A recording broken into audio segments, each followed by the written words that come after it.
الحمد لله وكفى وسلام على عباده الذين اصطفى أما بعد أعوذ بالله من الشيطان الرجيم بسم الله الرحمن الرحيم ما آتاكم الرسول فخذوه وما نهاكم عنه فانتهوا وقال رسول الله صلى الله عليه وسلم العقل اصل دینی سبحان ربک رب العزت عما یصفون وسلام علی المرسلین والحمد للہ رب العالمین اللهم صل على سيدنا محمد وعلى آل سيدنا محمد وبارك وسلم اللهم صل على سيدنا محمد وعلى آل سيدنا محمد وبارك وسلم اللهم صل على سيدنا محمد وعلى آل سيدنا محمد وبارك وسلم. حضرت علی رضی اللہ تعالیٰ عنہ راوی ہیں کہ میں نے نبی علیہ الصلوۃ والسلام سے پوچھا کہ آپ کی سنت مبارکہ کیا ہے؟ اس کے جواب میں نبی علیہ الصلوۃ والسلام نے چند باتیں بتائیں جو بہت عجیب و غریب مضامین پر مشتمل ہیں. ان میں سے ایک بات جمعہ کے بیان میں تفصیل سے بتائی جا چکی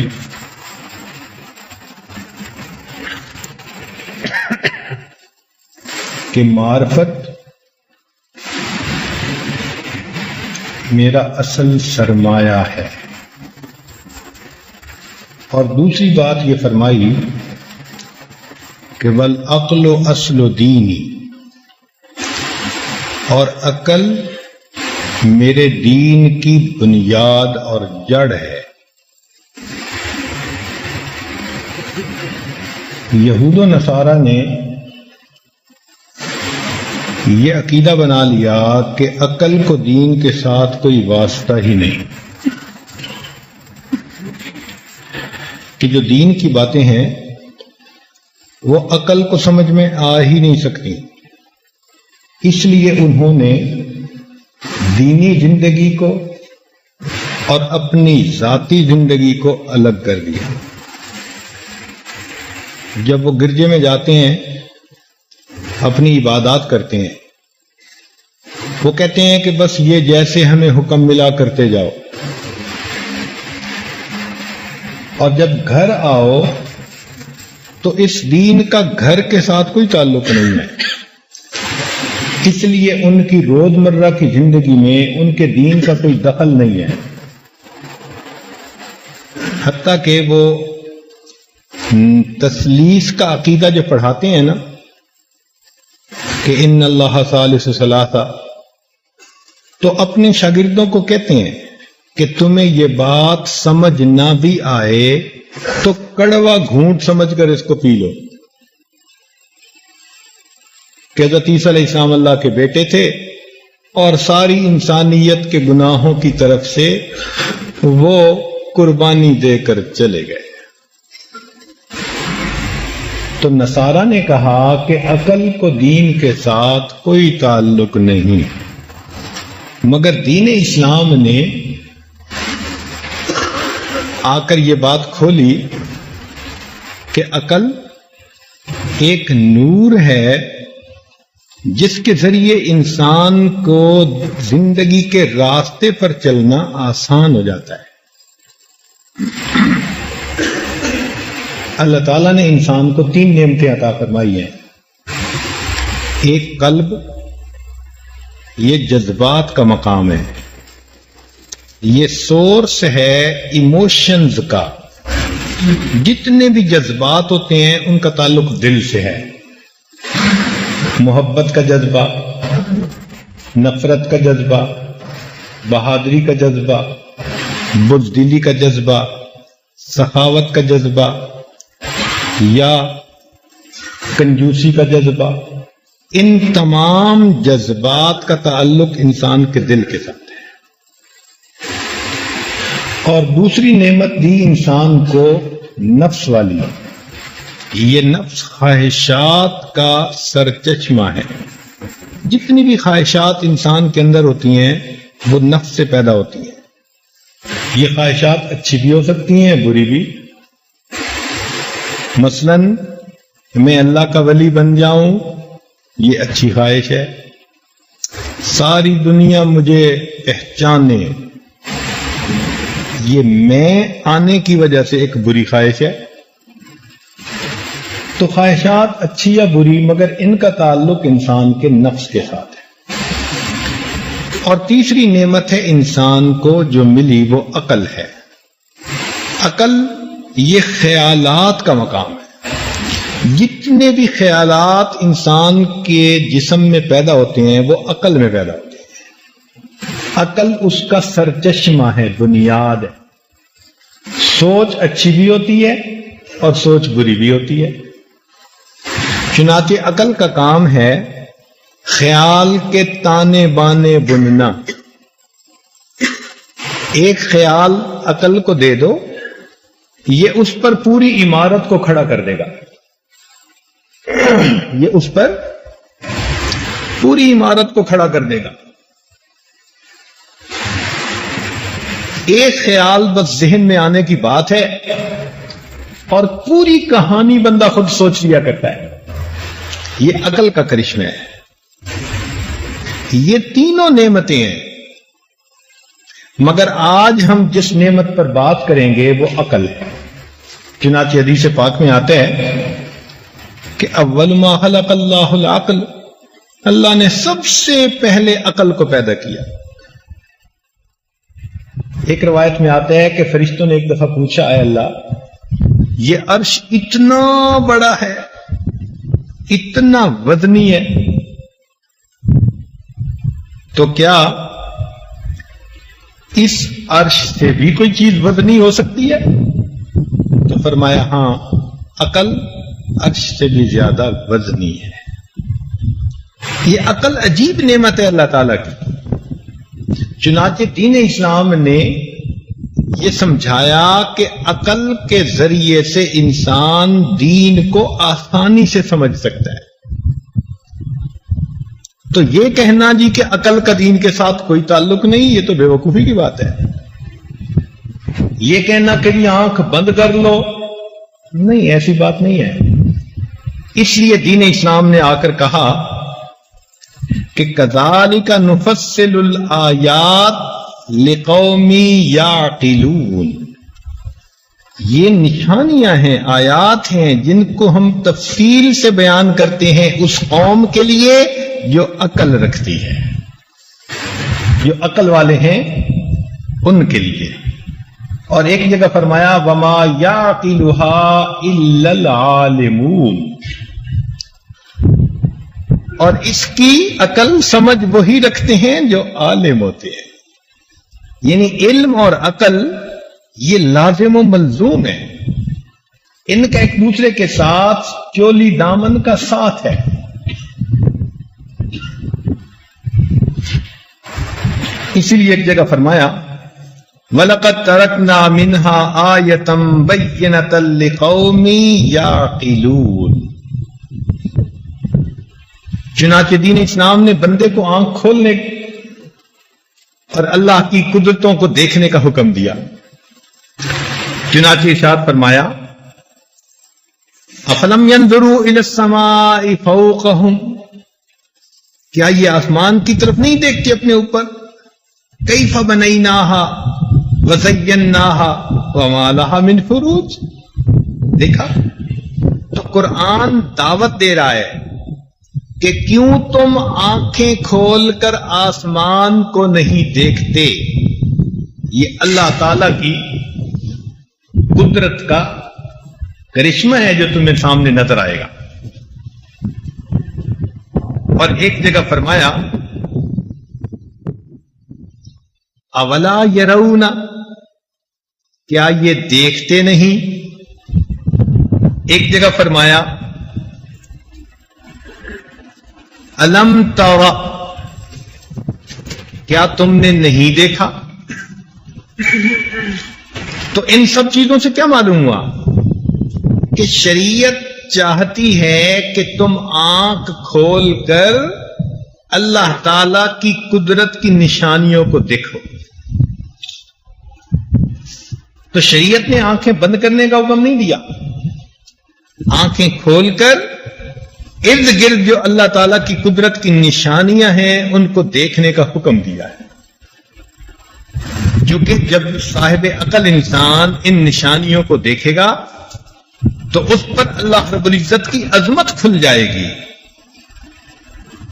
کہ وہ کتنی عظیم ذات ہے جس نے ایسے نظام کو بنا دیا اور اس کائنات کو پیدا کر دیا. عقل کا لفظ اقال سے بنا ہے. اقال اس رسی کو کہتے ہیں جس سے کہ اونٹ کو باندھا جاتا ہے. تو عقل کو عقل کہتے اس لیے کہ یہ بندے کے باندھنے کی رسی ہے. نفس تو چاہتا ہے کہ میں ہر جگہ منہ ماروں اور ہر گناہ میں پڑ جاؤں، لیکن عقل رسی کی طرح اس بندے کو باندھ کے رکھتی ہے کہ نہیں، یہ تیرے لیے جائز ہے اور یہ تیرے لیے جائز نہیں ہے. اس لیے عقل سلیم یہ علم حاصل ہونے کا منبع ہے. جس طرح درخت کے لیے پھل ہوتا ہے، انسان کے لیے عقل. ایک روایت میں آتا ہے کہ ہر چیز کا تکیہ ہوتا ہے اور انسان کا تکیہ اس کی عقل ہے. تو عقل وہ نعمت ہے جس کے ذریعے سے انسان زندگی گزارنے والے راستے کی پہچان رکھتا ہے اور اپنے اللہ کے قریب سے قریب تر ہو سکتا ہے. اس لیے جو صاحب عقل آدمی ہو اس کی سوچ وہاں پہنچتی ہے جہاں عام بندے کی نہیں پہنچتی. ذہین آدمی، عقل مند آدمی عام گفتگو میں بھی ایسی بات کر جاتا ہے کہ دوسرا حیران ہو جاتا ہے. چنانچہ ایک شاعر گزرا ہے انوری، اس کو بادشاہ نے گھوڑا دیا اور اللہ کی شان کہ گھوڑا اس نے گھر لایا تو گھوڑا رات کو مر گیا. اب اگلے دن انوری جب بادشاہ کے دربار میں گیا تو بادشاہ نے پوچھا بھئی گھوڑے کا حال سناؤ. اب اگر یہ ویسے ہی کہہ دیتا کہ گھوڑا مر گیا تو بات بری ہوتی، بادشاہ کو غصہ آتا، تم نے اس کا خیال نہیں رکھا. تو انوری نے شعر میں جواب دیا، یوں کہتا ہے شاہ اسپے بانوری بخشید باد سر سر بگرد او نہ رسید.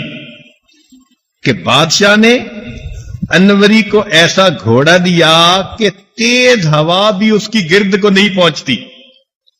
این چنی بود تیز در رفتار، وہ گھوڑا رفتار میں اتنا تیز نکلا در شباشب بآخرت برسید، ایک ہی رات میں آخرت ہی پہنچ گیا. تو بادشاہ نے خود سو کے اس کو دوسرا گھوڑا انعام دے دیا. تو عقل مند آدمی جو ہوتے ہیں نا، اس کی بات سے پتہ چلتا ہے کہ واقعی اس کو اللہ رب العزت نے یہ نعمت عطا فرمائی. حضرت اللہ عنہ کے پاس ایک آدمی آیا، کہنے لگا حضرت ماذن نکاح، یہ نکاح کیا چیز ہے؟ تو حضرت نے فرمایا کہ سرور و شہر، ایک مہینے کے مزے کی زندگی. اس نے کہا ثم ماذا، پھر کیا؟ فرمایا کہ لزوم محرم، کہ مہر لازم ہو جاتا ہے. اس نے کہا ثم ماذا، فرمایا غموم و دہر، ساری عمر کے غم. اس نے کہا ثم ماذا، فرمایا قصور و دہر، پھر کمر دوری ہو جاتی ہے. اس نے کہا ثم ماذا، فرمایا دخول و قبر.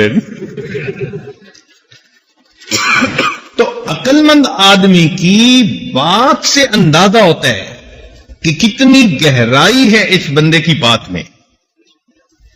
اس لیے جو طالب علم عقل مند ہوگا نا، وہ اپنے سبق کو اچھی طرح یاد کرے گا، اس کا سبق اسے بھولے گا نہیں. ایک دفعہ وہ دہرائے گا، تکرار کر لے گا. جیسے نقش کل حجر ہوتا ہے نا، اس طرح اس کے دماغ پر وہ بات نقش ہو جائے گی. اب ایک چھوٹی سی بات بتاتا ہوں کہ تفسیر ہے جلالین شریف، دو بزرگوں نے اسے لکھا. ایک جلال الدین سیوطی رحمت اللہ علیہ اور ایک جلال الدین محلی رحمت اللہ علیہ. ایک نے بھی 15 پارے لکھے اور دوسرے نے بھی 15 پارے. تو طلباء اکثر بھول جاتے ہیں کہ محلی نے کون سے لکھے اور سیوطی نے کون سے لکھے. اب اس کو یاد رکھنا مشکل کام نظر آتا ہے، بھول ہو جاتی ہے. اس کا ایک آسان سا نقطہ بس بتا دوں کہ سیوطی کی سین اور محلی کی میم. تو سین اور میم میں سے پہلے کون سی ہے؟ سین آتی ہے نا حروف ابجد میں، میم بعد میں آتی ہے. تو معلوم ہوا کہ سیوطی نے الف لام میم سے لے کر 15 پارے لکھے اور محلی نے فاتحہ اور کہف سے لے کر آخر تک لکھ دی.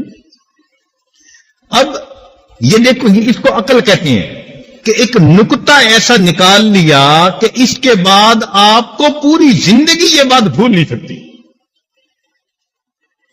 چنانچہ حدیث پاک میں آتا ہے کہ نبی علیہ السلام جب معراج پر تشریف لے گئے تو ہر آسمان پر کسی نہ کسی نبی علیہ السلام سے ان کی ملاقات ہوئی. اب 7 آسمان پر کن کن سے ملاقات ہوئی، یہ 7 نام یاد رکھنے بڑے مشکل. جب بھی یاد کریں بھول جاتے ہیں. کیسے یاد کریں؟ اب ایک نقطہ سن لیجئے کہ ان تمام انبیاء کے جو نام ہیں ان کے پہلے حروف کا ایک لفظ بنا دیا، آیاہما. اب ایک لفظ یاد کر لیں، آیاہما. تو پہلے الف سے آدم علیہ السلام، پھر عین سے عیسیٰ علیہ السلام، پھر یا سے یحییٰ علیہ السلام، پھر الف سے ادریس علیہ السلام، پھر ہا سے ہارون علیہ السلام، پھر میم سے موسیٰ علیہ السلام اور آخری الف سے ابراہیم علیہ السلام. اب ایک لفظ سے آپ کو 7 نام ایک مرتبہ یاد ہو گئے. یہ عقل ہوتی ہے.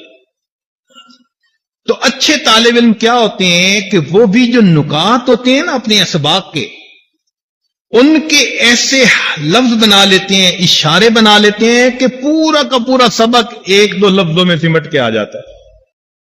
یہ عربی پڑھنے والے طلباء ماشاءاللہ بڑے ذہین ہوتے ہیں. آج کل عام ایک تعصب بن گیا ہے کہ جی عربی پڑھنے والے طلباء تو وہ ہوتے ہیں کہ جو اور کچھ کر نہیں سکتے. ایسی بات نہیں ہے، یہ تعصب بہت پہلے کا ہے. شاہ عبد العزیز رحمت اللہ علیہ اپنے مدرسے میں تھے، دہلی میں جامعہ امینیہ مدرسہ تھا. تو وہاں پر تھے تو ایک انگریز آ گیا. وہ آ کر حضرت سے کہنے لگا، کیا آپ مدرسے میں بچوں کو پڑھاتے ہیں؟ آپ کے بچے کیا بن کے نکلتے ہیں؟ آپ ان کو انگریزی پڑھائیں، سائنس پڑھائیں، ان کی عقل کھلے گی، ذہن کھلے گا. اور دیکھو ہم اپنے بچے کو انگریزی پڑھاتے ہیں تو میرے بچے کی عقل بہت تیز ہے. تو جب اس نے اپنے بیٹے کی طرف اشارہ کیا نا کہ میرے بیٹے کی عقل بہت تیز ہے، تو حضرت نے اس انگریز کے بیٹے کو بلایا. قریب وضو کرنے کا تالاب تھا. تو حضرت نے اس بچے سے کہا کہ اچھا بھائی بتاؤ کہ اس تالاب کے اندر کتنے پیالے پانی ہیں؟ اب وہ انگریز کا بچہ منہ دیکھنے لگ گیا. وہ کیا بتائے کہ تالاب میں کتنے پیالے پانی. حضرت نے ایک طالب علم کو بلا لیا. ایک طالب علم کو بلا لیا اور اس کو بلا کر کہا کہ بچے بتاؤ اس تالاب میں کتنے پیالے پانی؟ اس نے کہا حضرت اگر تو پیالہ ہو اتنا بڑا جتنا تالاب، ایک پیالہ پانی، آدھا بڑا ہو تو 2 پیالے پانی۔ ایک انگریز دہریہ تھا، عام طور پر دہریے بھی ہوتے ہیں اور تھا بھی کانا، تو کسی عالم سے ملا اور بحث کرنے لگ گیا اللہ تعالیٰ کے وجود پر۔ کہنے لگا جی اللہ تعالیٰ موجود نہیں ہے۔ وہ عالم کہیں کہ اللہ تعالیٰ موجود ہے، اس نے سب کائنات کو پیدا کیا۔ تو کہنے لگا نہیں مجھے تو میرے والدین نے پیدا کیا۔ تو جب انگریز نے کہا نا کہ مجھے تو میرے والدین نے پیدا کیا، تو وہ عالم ہنس پڑے۔ تو یہ پوچھتے ہیں کہ آپ ہنس کیوں پڑے؟ وہ کہنے لگے اب مجھے بات سمجھ میں آئی کہ میرے اللہ نے تجھے کانا پیدا کیوں کیا۔ اس نے کہا کیوں کیا؟ کہنے لگا اس لیے کہ ایک آنکھ میں نے بنائی، دوسری آنکھ اپنی ماں باپ سے بنوا لے۔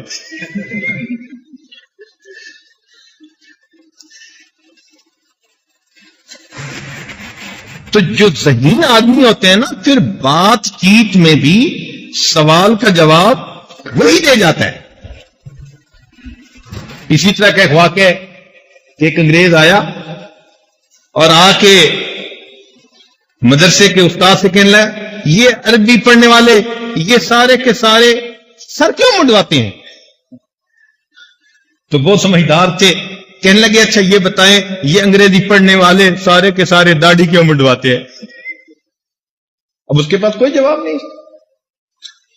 تو مطلب صرف ان باتوں کے کرنے کا کہ جس کو اللہ رب العزت نے یہ نعمت دی ہوتی ہے نا، وہ بات کی تہ کو پہنچتا ہے اور بندے کو اس کا جواب دے دیتا ہے۔ ہمارے یہاں کا ایک مشہور واقعہ ہے کہ پہلے زمانے میں یہاں انگریز رہتے تھے، تو وہاں نوکر تھا ہمارا ایک دیسی بندہ یہیں کا، تو کسی بات پہ وہ غصے ہو گیا اور غصے ہو کے کہتا ہے کہ جاؤ جہنم میں۔ تو وہ بیچارہ نوکر تھا وہ باہر چلا گیا، تو تھوڑی دیر کے بعد پھر واپس آیا، آنا ہی تھا۔ تو انگریز نے پوچھا تجھے میں نے کیا کہا تھا؟ انہوں نے کہا جی آپ نے کہا تھا جاؤ جہنم میں، پھر گئے کیوں نہیں؟ کہنے لگا جی میں باہر تو نکلا تھا تو وہاں سب انگریزوں نے قبضہ کیا ہوا ہے، مجھے کوئی جان نہیں دے۔ سلطان عبد الحمید ترکی کے بادشاہ گزرے ہیں، بہت نیک آدمی تھے، اور اللہ کی شان کہ ترکی جو ہے نا وہ چاروں طرف سے یورپ میں گھرا ہوا ہے، چاروں طرف سے۔ چنانچہ ایک مرتبہ جرمنی کا بادشاہ اس سے ناراض ہوا، تو ناراضگی میں اس نے خط لکھا، اس نے کہا کہ تم ہمارے درمیان اس طرح گھرے ہوئے ہو جس طرح کے دانتوں کی مضبوط دیوار کے اندر زبان گھری ہوتی ہے۔ یعنی اس کو دھمکی دینا مقصد تھا کہ تم ہمارے درمیان اس طرح گھرے ہوئے ہو جس طرح دانتوں کی مضبوط دیوار کے اندر زبان گھری ہوتی ہے۔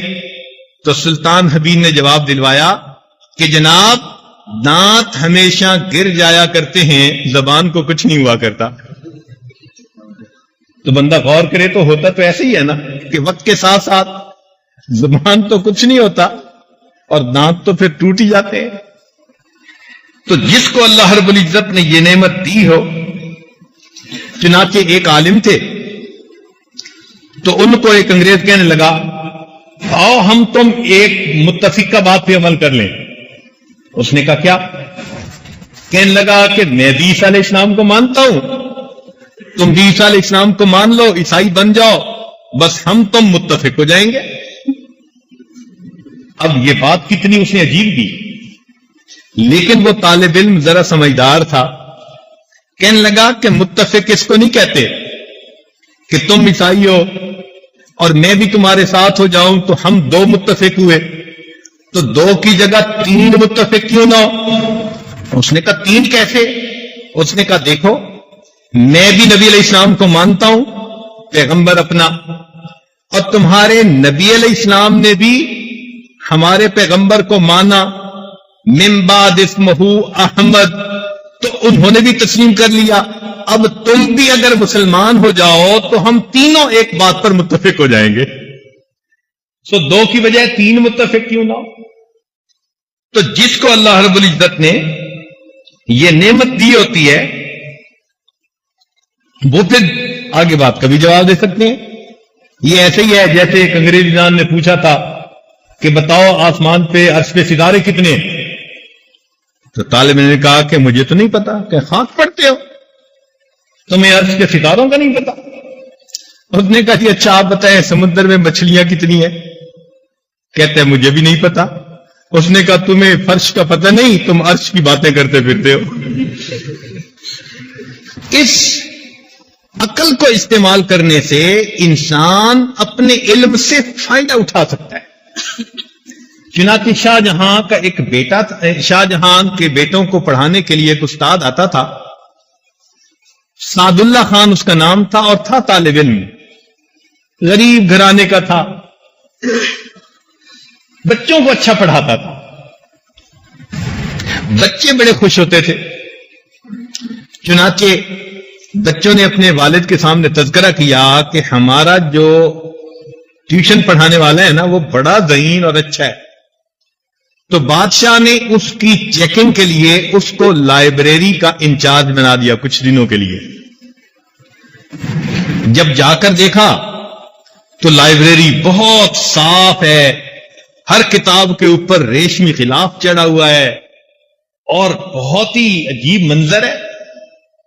اس نے کہا کہ سعد اللہ یہ تم نے کیا کیا؟ کوئی خرچہ بھی نہیں ہوا اور کتابیں بھی محفوظ ہو گئیں۔ اس نے کہا جناب آپ کو جو لوگ درخواستیں پیش کرتے تھے نا وہ ریشمی غلافوں میں لپیٹ لپیٹ کے پیش کرتے تھے، لوگ ان غلافوں کو کباڑ بنا کے پھینک دیتے تھے۔ میں نے اتنا کہا کہ یہ مجھے لائبریری کے لیے چاہیے اور میں نے ان کو کتابوں کا غلاف بنا دیا جس سے کہ میری ساری کی ساری لائبریری کی کتابیں محفوظ ہو گئی۔ اس نے کہا یہ تو بڑا سمجھدار ہے، چلو اس کو مرغی کھانے کا انچارج بنا کے دیکھتے ہیں۔ اس نے سعد اللہ خان کو مرغی کھانے کا انچارج بنا دیا۔ کچھ عرصے کے بعد دیکھا تو مرغیاں بہت موٹی تازی اور خرچہ بھی کوئی نہیں۔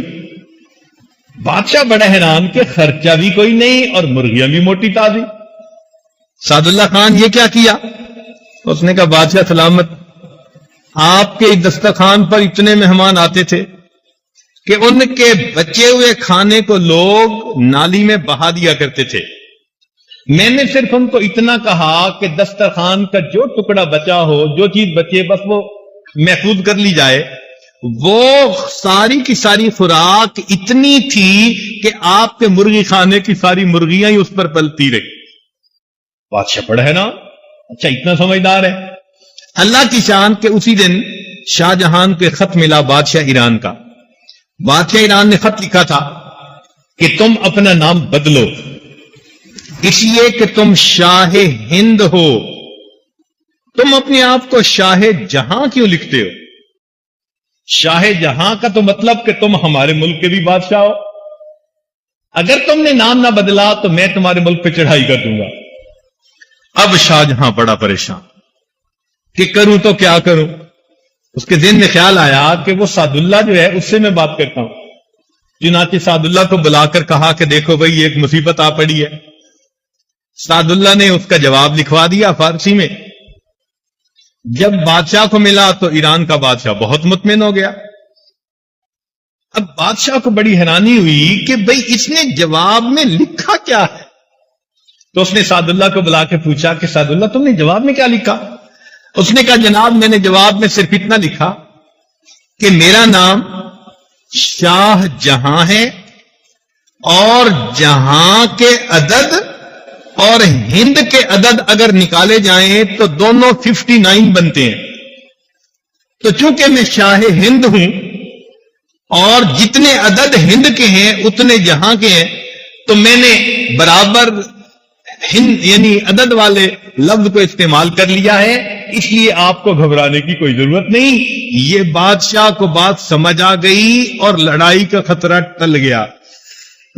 نتیجہ کیا ہوا کہ اس نے سعد اللہ کو اپنا وزیر بنا لیا. چنانچہ شاہ جہان کے دور میں سعد اللہ خان بہت عزت والا وزیر گزرا ہے. تھا طالب علم. عقل سمجھ نے اس کو ایک چھوٹی سی جگہ سے اٹھا کر اتنی بڑی کرسی کے اوپر بٹھا دیا. تو آج آپ لوگ بھی اگر اسی طرح اپنی سمجھ سے کام لیں تو اللہ رب العزت آپ کو بھی زندگی میں بلندیاں عطا فرما سکتا ہے. اسی لیے جو سمجھدار آدمی ہوتے ہیں نا وہ بات کو بہت جلدی ادھر سے ادھر کر لیتا ہے. ایک مرتبہ عطا اللہ شاہ صاحب بخاری رحمۃ اللہ نا مجمع میں تقریر کر رہے تھے. اب مسلمان بھی تھے اور ہندو بھی تھے. تو انہوں نے ایک معمولی سا سوال, کوئی 2-4 کی ضرب تھی, تو ان کا خیال تھا کہ بلا لیں گے. انہوں نے ایک مسلمان کو کر کے پوچھا کہ تم جواب دو. وہ جواب نہ دے سکا. اور ہندو سے پوچھا تو ہندو نے جواب دے دیا. اب بات تو الٹ ہو گئی تھی نا کہ ہندو نے جواب دے دیا اور مسلمان نے نہ دیا, مگر تھے عقل مند. انہوں نے فوراً بات کو پلٹا, کہنے لگا او مسلیو تسی اتھے بھی بے حسابے تے اگے بھی بے حسابے, یا بھی بے حساب آگے بھی بے. اب دیکھیں کیا کیا انہوں نے, اصل میں انہوں نے اپنی عقل کا استعمال کیا. تو میں یہ چھوٹی چھوٹی مثالیں طلباء کو اس لیے دے رہا ہوں کہ یہ سمجھیں کہ جو سمجھدار بندہ ہوتا ہے اس کی عقل اس کو زندگی کے ہر قدم پر کام آتی ہے, ہر قدم پر کام آتی ہے. اس لیے یہ نعمت اللہ رب العزت جس کو عطا فرما دے وہ اللہ تعالی کا شکر ادا کرے. چنانچہ کہتے ہیں کہ ایک مسلمان عالم تھے مگر نابینا تھے. انگریز ان سے سوال پوچھنے آیا. انہوں نے کہا کہ بھی اس میں بھی حکمت ہے, اس میں بھی حکمت ہے, اس میں بھی حکمت ہے. تو اب اس کو بڑا غصہ آیا انگریز کو. اس نے کہا اچھا یہ بتاؤ تم جو اندھے ہو تو تمہارے اندھے پیدا ہونے میں کیا حکمت ہے؟ تو وہ کہنے لگے کہ میرے اندھے پیدا ہونے میں یہ حکمت ہے کہ تیرے جیسے بندے کی شکل نہ دیکھ سکوں. اس کو کیا کہتے ہیں؟ اس کو کہتے ہیں انسان کی سمجھ, انسان کی عقل. اب ذرا بات سنیے توجہ سے. یہ تو تھوڑا طلباء کو ذہن کھولنے کے لیے, متوجہ کرنے کے لیے تھا نا. اب سمجھیے کہ انسان کو اللہ تعالیٰ نے حواس دیے ہیں. ان حواس سے وہ کائنات کی حقیقتوں کو ڈھونڈتا ہے. جیسے انسان کا دیکھنا, انسان کا سونگنا, سننا, چھونا, یہ تمام حواس خمسہ کہلاتے ہیں. ان حواس خمسہ کے ذریعے سے انسان ظاہری کائنات کی حقیقتوں کو سمجھتا ہے, مگر ایک حد ہے اس کی. جہاں ان حواس کی حد ختم ہو جاتی ہے وہاں سے انسان کے عقل کی ابتدا شروع ہو جاتی ہے. تو حواس جن چیزوں کی حقیقتوں کو پہچان سکتے ہیں اور وہاں ان کی حد مکمل ہو جاتی ہے, اس سے اوپر اب عقل کی حد پرواز شروع ہوتی ہے. انسان اپنی عقل کے ذریعے سے ان حقیقتوں کو پا لیتا ہے جو ظاہری حواس کے ذریعے سے نہیں پا سکتا. مثال کے طور پر ایک سائنسدان گزرا ہے, آئنسٹائن اس کا نام تھا. سائنس کی دنیا میں اس سائنسدان کی لوگ اس طرح عزت کرتے ہیں جس طرح کے دین کی دنیا میں لوگ پیغمبر علیہ السلام کی عزت کرتے ہیں. یہ اتنا بڑا سائنسدان گزرا اور اس نے ایک نیا نظریہ پیش کر دیا. اس کو کہتے ہیں تھیوری آف ریلیٹیوٹی. اس تھیوری آف ریلیٹیوٹی میں اس نے عجیب و غریب باتیں ثابت کی. مثلا اس نے ثابت کر دیا کہ جی ٹائم ڈائلیٹ ہو جاتا ہے, لینتھ کنٹریکٹ ہو جاتی ہے. اس نے یہ بھی ثابت کیا کہ ایک حال ہے ایک ماضی ہے، ایک مستقبل ہے۔ اب اس نے ایک فارمولہ ایجاد کیا اور وہ فارمولہ آج پوری دنیا کی سائنسی ریسرچ کی بنیاد بنا ہوا ہے۔ اب یہ اس نے تھیوری آف ریلیٹیوٹی کیسے پیش کی؟ جو سائنس پڑھتے ہیں نا بچے، F S C, B S C, وہ اس کو پڑھتے ہیں۔ اس کی ابتدا اس نے کی کہ فرض کیجئے ایک فریم آف ریفرنس تھا۔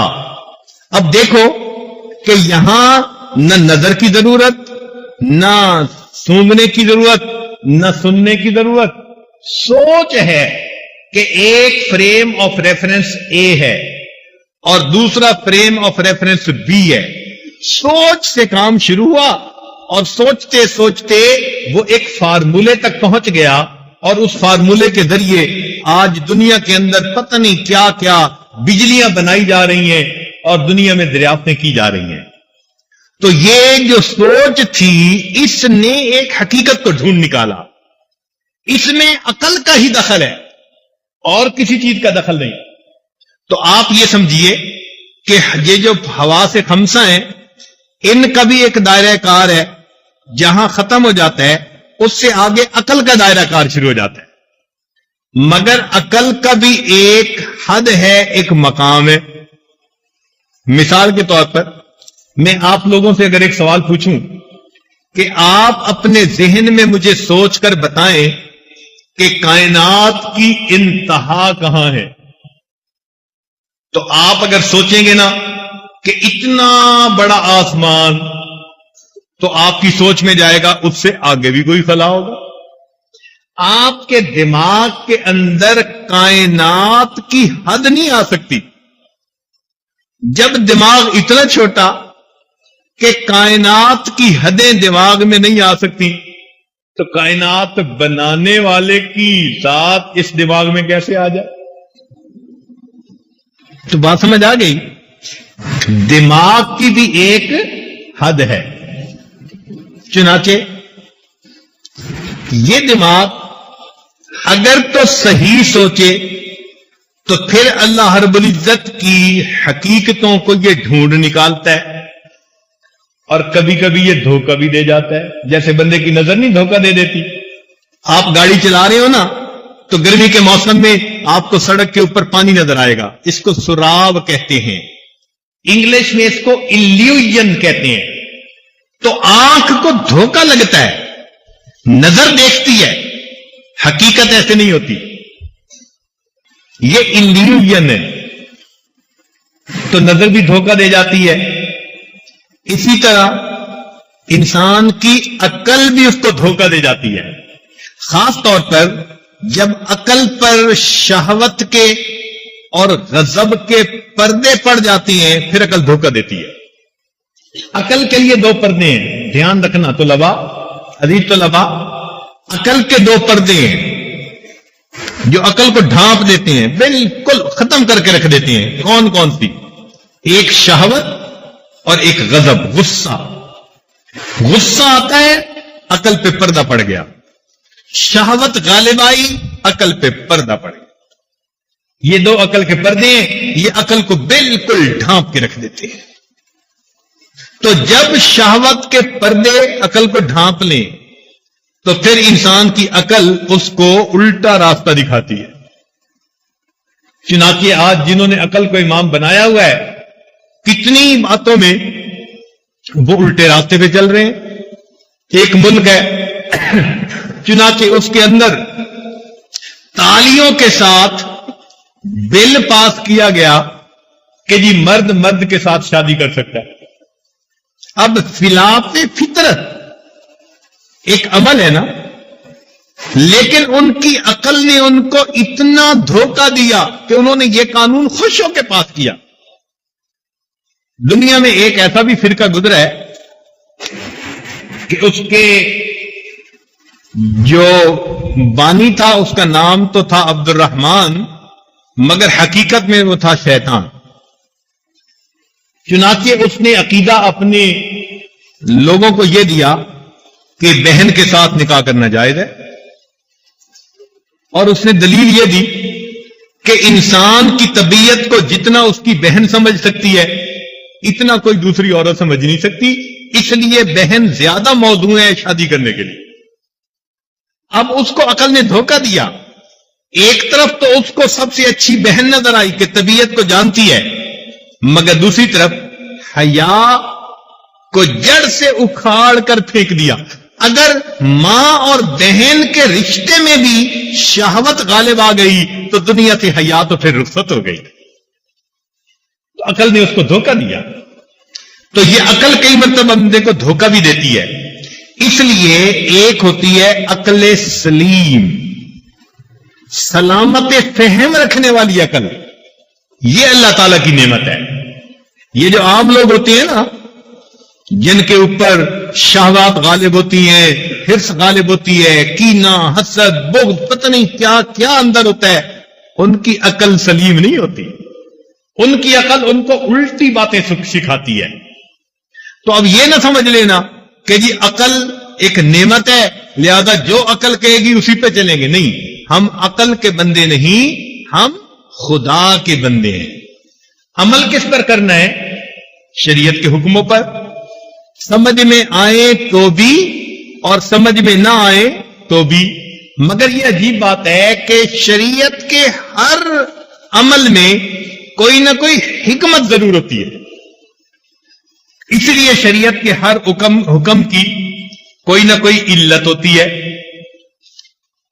تو ایک ہے عقل، یہ اللہ رب العزت کی دی ہوئی ایک نعمت ہے جس کے ذریعے سے انسان علم حاصل کر سکتا ہے اور اپنی زندگی کو اللہ رب العزت کی رضا کے مطابق استعمال کر سکتا ہے۔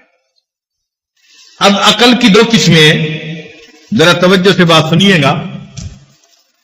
عقل کی دو قسمیں، ایک کو کہتے ہیں عقل معاش اور ایک کو کہتے ہیں عقل معاد۔